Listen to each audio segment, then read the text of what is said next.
नमस्कार दोस्तों, back to our channel friends. मैं आप सबका अपने चैनल स्टॉक्स फॉर लाइफ पे बहुत स्वागत करता हूँ। Welcome to STFL family.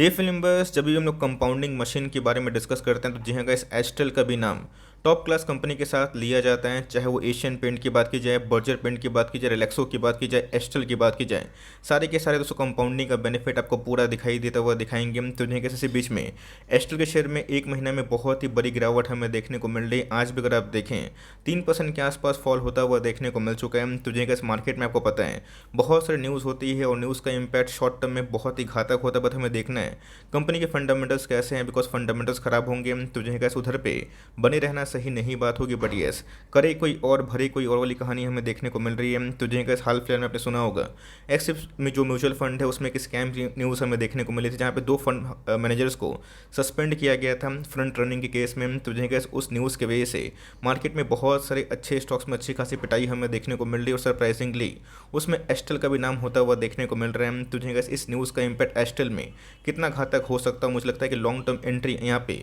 आराम से की जा सकती है। बिकॉज मुझे लॉन्ग टर्म में कैसे इनके अंदर कोई ही पोटेंशियल में कमी दिखाई नहीं पड़ती। बट येस, शॉर्ट टर्म में कैसे कभी कभी कोई न्यूज़ का इम्पैक्ट काफ़ी हावी ज़रूर हो जाता है। पूरा केस दोस्तों A to Z करूँगा crystal clear. Channel first time होंगे सब्सक्राइब कर सकते हैं इस तरह की क्वालिटी कंटेंट को सबसे पहले एक्सेस करने के लिए। Now without dealing any for time, let's begin.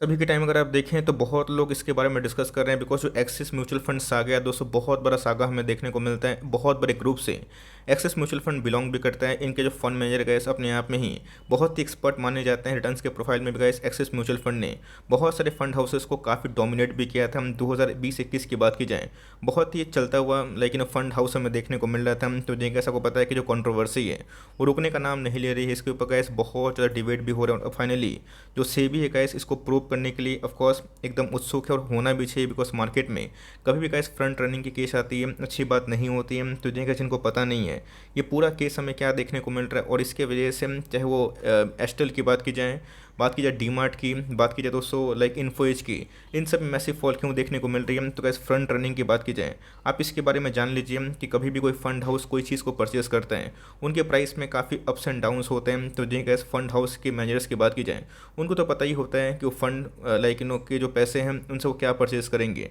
But उसको उनके पहले भी वो क्या कर रहे थे अपने पर्सनल अकाउंट से उसको पहले ही परचेस कर ले रहे थे। और जैसे ही गैस म्यूचुअल फंड के पैसे से परचेस हो रहा था वो अपने पर्सनल अकाउंट से गैस उसको बेच दे रहे थे। तो या तो वो शॉर्टिंग से पैसे कमा रहे थे या फिर लॉन्ग करके। तुझे गैस ये बहुत ही अनएथिकल होता है और जिसके वजह से इनको बहुत ही ज़्यादा लाइक नुकसान देखने को मिल रहा है। किनको, जिनकी होल्डिंग अभी के टाइम में एक्सिस म्यूचुअल फंड में देखने को मिल रही है। बिकॉज यहाँ पे गैस बहुत ऐसे निवेशक हैं जिन्होंने एक्सिस म्यूचुअल फंड में बहुत ही लंबे अरसे से निवेश किया था और अभी के टाइम में गैस भारी भरकम जो रिडम्पशन है यूनिट्स की वो हमें देखने को मिल जा रही है। अगर आप देखने को बताया कि मार्केट में कभी पैनिक का माहौल हमें देखने को मिलता है तो जो स्कीम्स हैं उनकी यूनिट्स में काफ़ी रिडम्पशन देखने को मिलता है। बिकॉज आपको पता है कि अगर आप एक्सिस म्यूचुअल फंड से कोई म्यूचुअल फंड से अपनी होल्डिंग के पैसे मांगे वो कहाँ से देंगे, उनके पास उतने पैसे थोड़ी ना होते हैं। वो पूरे पैसे गैस मार्केट में लगाते हैं और कुछ पैसे वो हमेशा होल्ड करते हैं। तो जी गैस अगर उनमें NAV का दबाव बढ़ेगा, रिडम्पशन का प्रेशर आएगा, यूनिट्स फिर से बेचे जाएंगे तो ऑफकोर्स गैस वो अपनी एग्जिस्टिंग जो होल्डिंग है उसको बेच के ही भरपाई करेंगे। तो जी गैस आने वाले कुछ समय में आपको देखने को मिलेगा कि रिसेंटली गैस जहाँ पे एक्सिस म्यूचुअल फंड ने अपने स्टेक को बढ़ाया है तब कोर्स गैस वहाँ पे बहुत सारे लाइक जो उनके निवेशक हैं वो गैस रिडम्पशन का दबाव दिखा सकते हैं। अगर आप देखें एक्सिस म्यूचुअल फंड की जो लाइक एक ट्रस्टी फंड हमें देखने को मिलती है, ऑफ कोर्स गैस इधर पे अगर आप देखें इस क्वार्टर में 3.87 के आसपास उनके स्टेक हमें देखने को मिल रहे हैं। तो गैस हर एक क्वार्टर की बात की जाए ये थोड़ा थोड़ा बढ़ता हुआ देखने को ज़रूर मिल चुका है। आपने देखा कि हाल फिलहाल में एस्टेल ने 2000 के ऊपर क्लोजिंग देना स्टार्ट भी कर दी थी, बट अचानक से हमें एकदम फ्री फॉल देखने को मिल रहा है। रीज़न साफ है, आप जाके इन्फोएज का चेक करिएगा दोस्तों, जाके डीमार्ट का चेक करिएगा, को समझ में आ जाएगा सारे फसाद की जड़ यही म्यूचुअल फंड हमें देखने को मिल रहा है। बिकॉज इनकी जो रिडम्पशन है उसका लाइक बहुत ज़्यादा दबाव होता हुआ देखने को मिल चुका है। तो जी अगर जो नया फंड मैनेजर अपॉइंट हुआ है तो ऑफकोर्स वो रिबैलेंसिंग करने की कोशिश करेंगे। जो लॉस उनको बियर करना पड़ रहा है उसका दोस्तों साधन यही होगा कि या तो अपनी होल्डिंग को घटा दें या फिर बढ़ा दें। नो वन नोस, बिकॉज आने वाले क्वार्टर में ही हमें समझ में आएगा कि यहाँ पे जो इतना सेलिंग प्रेशर हो रहा है असल में कौन कर रहा है। तो ऑफकोर्स मार्केट में ये अनुमान बताया जा रहा है बाय द एक्सपर्ट्स कि जो एक्सिस म्यूचुअल फंड ने जो अभी की रिसेंट स्टेक ली है वहाँ पर जो फंड मैनेजर नए अपॉइंट हुए हैं उनके वजह से अच्छा खासा सेलिंग प्रेशर देखने को मिल जा रहा है। रीजन है कि दोस्तों अगर आप देखें तो एस्टेल में भी अच्छी खासी पिटाई होते हुए हमें देखने को मिल रही है। ऑल्दो एस्टेल का इसमें कोई भी रोल नहीं है, मैं आपको साफ साफ बता दूं दोस्तों, एक कंपनी है। ऑफ कोर्स इनमें बहुत सारे निवेशक पैसा लगाते हैं, हम लोग रिटेल कैटेगरी में आते हैं, एफआई से पैसा लगाते हैं, डीआई से पैसा लगाते हैं, तो ऑफकोर्स एक कंपनी कोई फ्रॉड का इशू नहीं है। अब कंपनी में जो निवेशक है जिन्होंने निवेश किया था एस्टेल में, उनका तो कुछ घोटाला हमें देखने को मिल रहा है, जिसकी वजह से उनकी दबाव हमें देखने को मिल रही है। तो जगह अगर म्यूचुअल फंड अगर माल बेचेगा तो ऑफकोर्स आने वाले कल में प्राइस ड्रॉप होगा। तो जगह ऐसा नहीं है कि उधर पे पब्लिक होल्डिंग नहीं बढ़ाएगी या फिर एफआईएस होल्डिंग नहीं बढ़ाएगी। मार्केट सेंटीमेंट अभी के टाइम काफ़ी ख़राब है और उसमें ऐसी सब न्यूज़ आती है, तो ऑफकोर्स सेलिंग प्रेशर होता है, और जिसकी वजह से अगर आप देखें एक महीना में इसने जो भी गेन दिया था 5-6 महीना में सारा स्वाहा होता है वो देखने को मिल रहा है। तो कैसे अगर आप देखें 17% एक महीना में फॉल हो चुका है। इस गैस मार्केट में कभी अच्छे स्टॉक्स में गिरावट होती है तो ध्यान रखिएगा, आपको एक मौका मिलता है। मैं साफ साफ बताना चाहता हूँ, अगर आप एस्टेल का चार्ट देखें तो बहुत बड़ी गिरावट आपको हमेशा देखने को नहीं मिलेगी, जिसमें क्या है वीक सेंटीमेंट ऑफ मार्केट है, ये भी जिम्मेदार है। और साथ ही साथ जो मैंने बताया कि जो पूरा axis mutual fund saga case हुआ है, इसमें भी कैसे जिम्मेदारी हमें देखने को मिल रही है। इससे कंपनी खराब नहीं हुई है, कंपनी खत्म नहीं हुई है। और गैस ये सब अगर मामला नहीं होता तो एस्टेल में हमेशा गिरावट नहीं होती। तो मेरे हिसाब से कैसे अगर आप लॉन्ग टर्म इन्वेस्टर हैं, आप समझ सकते हैं इसकी पावर को, जिसने 5 साल में 400% पैसा बना के दिए हैं।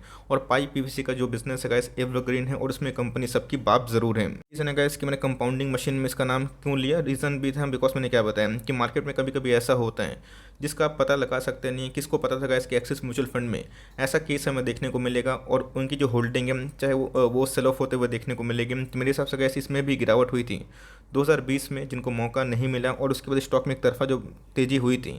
आप चाहे तो निवेश करने का प्लान कर सकते हैं। ये gas fundamentally very strong company है, ऑलमोस्ट डेट फ्री कंपनी है, और जो गवर्नमेंट की योजना है जल्द से नल तक, आपको पता है कितनी बड़ी योजना हमें देखने को मिल सकती है। तो मेरे हिसाब से गैस कंपनी के अंदर कोई फ्रॉड नहीं है, कंपनी के जो निवेशक हैं उनके अंदर कुछ हमें इशू देखने को मिलता है, इससे कंपनी खराब नहीं हो रही है। और आपको तो अच्छा शुक्र मनाना चाहिए कि अच्छी कंपनी आपको ऑलरेडी ऑल टाइम हाई से 800 पॉइंट के आसपास करेक्शन में देखने को जरूर मिल रही है। हालांकि दोस्तों फंडामेंटल्स के ऊपर कुछ नहीं होता, आज सेंटीमेंट खराब है, लोग बेच के भाग रहे हैं, बट इसी बीच में अगर आप बेचेंगे बहुत बड़ी गलती कर सकते हैं। कंपनी की बात कीजिए, एक लार्ज कैप कंपनी 34,000 करोड़ के आसपास की मार्केट कैप है, ऑल टाइम हाई से कैसे मैसिव डिस्काउंट अवेलेबल है। बीच में तो कैसे भाग के 2300 के आसपास फिर चला गया था, बट मार्केट में सेंटीमेंट खराब होने की वजह से और न्यूज़ की वजह से इसमें गिरावट हमें देखने को मिली। प्राइस होल्डिंग की बात की जाए 67 के आसपास है, रीज़न भी साफ है, बिकॉज ये लाइक पाइप पीवीसी को छोड़ के गैस एडहेसिव में भी हैं, और गैस इन्होंने फाइनली जेम पेंट्स में भी क्वेश्चन कर लिया। रही बात आरओसी की, आरओई की, दोनों गैस सुपर टॉप क्लास हमें देखने को जरूर मिल जाते हैं। इसी के बारे में डिस्कस करता हूँ, सेल्स नहीं तो प्रॉफिट नहीं, प्रॉफिट नहीं तो फंडामेंटल नहीं। अगर आप लॉन्ग टर्म इन्वेस्टर हैं, आपको दोस्तों इधर पे पैनिक नहीं मचाना चाहिए, ना ही डिप्रेस होना चाहिए। आपको दोस्तों अच्छा स्टॉक सही भाव पे मिल रहा है, आपको होल्डिंग बढ़ानी चाहिए। अगर आपको होल्डिंग सही है तो बैठे रहें, क्या दिक्कत है। कंपनी की सेल्स अगर आप देखें 19, 20, 21 और 22 अभी तक बढ़ते हुए देखने को मिल रहे हैं। अभी तक ऐसे Q4 के नंबर्स नहीं आए, बट उसके बावजूद अगर आप देखें TTM में 4081 करोड़ के आसपास हमें देखने को मिल रहा है। तो कैसे रही बात प्रॉफिट की, आप देखते हैं कंपनी का प्रॉफिट हर साल बढ़ता हुआ देखने को मिल रहा है। तो मेरे हिसाब से कैसे कंपनी हमेशा अपनी EPS को बढ़ाएं, और जो टॉप क्लास मैनेजमेंट के संग top class business mode create करें। तो मेरे हिसाब से कैसे उन सब कंपनी पे आपको डाउट नहीं करना चाहिए। कंपनी के रिजर्व के बारे में अगर आप ध्यान दें तो 2000 करोड़ के आसपास रिजर्व है। बोरिंग्स पर अगर आप ध्यान दें तो बहुत ही ना के बराबर ज़रूर है। इसकी होल्डिंग की बात की जाए, प्रमोटर के होल्डिंग की बात की जाए, अगर आप देखें 55% के आसपास है। एफआईएस की होल्डिंग की बात की जाए वही ऑलमोस्ट 18% के आसपास है। डीएस ने गैस अपने स्टेक को इस क्वार्टर में बढ़ाया भी था, बट मैंने क्या बताया, एक्सिस म्यूचुअल फंड गैस अगर स्टॉक को बेचेंगे तो कौन सा प्रेशर आएगा, बिकॉज अगर वो 0.5% में बेचते हैं, आप समझिएगा इस बहुत ही बल्क मात्रा में एक बिकवाली का दबाव होता है। ऑल्दो अगर आप देखें तो ये पब्लिक की होल्डिंग है 14% के आसपास है, तो बहुत ही क्वाइट इंटैक्ट और मजबूत इनके लाइक शेयर होल्डिंग पैटर्न्स हमें देखने को मिलते हैं, जिसमें कंपनी का दोस्तों कोई रोल नहीं है। कंपनी के नंबर्स अभी भी आना बाकी है, तो देखते हैं इस क्वार्टर में नंबर्स कैसे आएंगे, बिकॉज जो अपोलो पाइप्स के नंबर्स मिले जुले थे। रही बात PPL की, उनके नंबर्स काफ़ी अच्छे थे। इस क्वार्टर में गैस लोग अनुमान लगा रहे हैं कि जो नंबर्स हैं वो इनलाइन आ सकते हैं, और ऐसे जैसे ही मानसून आएगा तो ऑफकोर्स इनके जो बिज़नेस हैं उसमें काफ़ी डिमांड इमर्ज होगा। रही बात मार्जिन्स की, वो तो गैस वक्त बताएगा कि इनके टॉप लाइन को छोड़ के बॉटम लाइन में क्या हिट होता हुआ देखने को मिला है। अब देखिए वन डे के चार्ट में बहुत ही लाइक डेंजरस कंडीशन देखने को मिल रही है। दोस्तों का जो मूविंग एवरेज है 1, 2, 3, 4, 5, 6 लगातार 6 दिन से हमें सेलिंग प्रेशर देखने को मिल रहा है। बहुत लोगों ने कमेंट भी किया, तो गैस इसमें आपको डरने की बात बिल्कुल भी नहीं है। मैंने आपको क्यों दिखाया इतना जो आंकड़ा है, बिकॉज आपको मैंने समझाया है कि कंपनी के फंडामेंटल्स में कोई भी खराबी नहीं, और कंपनी में जो फ्रंट रनिंग का केस हुआ है एक्सिस म्यूचुअल फंड में, इससे कंपनी का कोई लेना देना नहीं है। ऑल्दो थोड़ा सेलिंग प्रेशर हो रहा है, बट मेरे हिसाब से जिनकी गाली छूट गई थी लॉन्ग टर्म में कैसे उनको घुसने का बहुत अच्छा मौका जरूर मिल रहा है। अब देखें वीकली चार्ट में वही डब्ल्यू पैटर्न होता हुआ देखने को मिल रहा है। तुझे कैसे आने वाले कल में अगर ये लेवल टूटता है 1700 कम, तो तुझे कैसे आने वाले कल में 1500 के पास भी स्टॉक जा सकता है, बट उधर पे आपको पैनिक नहीं करना है। स्टॉक मार्केट में गैस प्राइस भागते हैं, प्राइस गिरता भी, नहीं बेचेंगे लॉस में, फिर प्राइस भागेगा। बिकॉज जब मार्केट गिरता है तो लोग भूल जाते हैं कि प्राइस फिर से अप भी होगा। तो ऑफकोर्स गैस ये मार्केट है तो प्लस माइनस होते रहेगा। बट फ्रंट रनिंग का केस अपने आप में हार्ट ब्रेकिंग है। मुझे लगता है कि सेबी को बहुत ज़्यादा कड़ी जांच के साथ साथ एक अलग स्टेप भी लेना चाहिए कि आने वाले कल में ऐसा ना हो। बिकॉज बहुत लोग इस फ्रंट रनिंग करके लैम्बोर्गिनी में घूम रहे हैं, अच्छी बात नहीं होती। तो मेरे हिसाब से इस कंपनी फंडामेंटली अच्छी है और CMP से अगर आप उठाते हैं और हर एक 50-100 के गैप में आप चाहें तो 150 गैप भी ले सकते हैं, वहाँ पे अगर आप एवरेजिंग करते हैं तो लॉन्ग टर्म में गैस ट्रस्ट मानिए ये कंपनी आपको लॉस नहीं देगी, आपको रिवॉर्ड ज़रूर देगी। बट ये शॉर्ट टर्म में गैस मार्केट सेंटीमेंट बहुत ही ख़राब है।